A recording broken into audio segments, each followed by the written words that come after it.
There's an update on these birds. These Cornish Cross meat birds. They are dirty birds.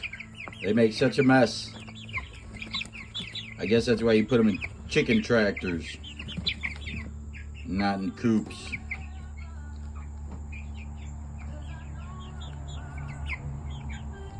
They're a little over 3 weeks. They're going outside tomorrow.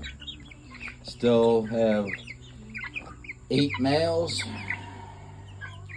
and females. Got all 10. Looks like the females are bigger than the males. I mean, look at that. Look at that plump. Look at that plump.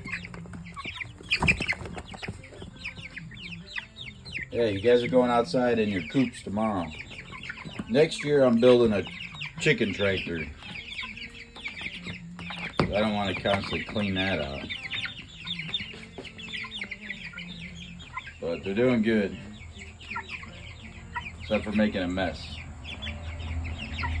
They're worse than regular chickens. All they do is poop, poop, poop.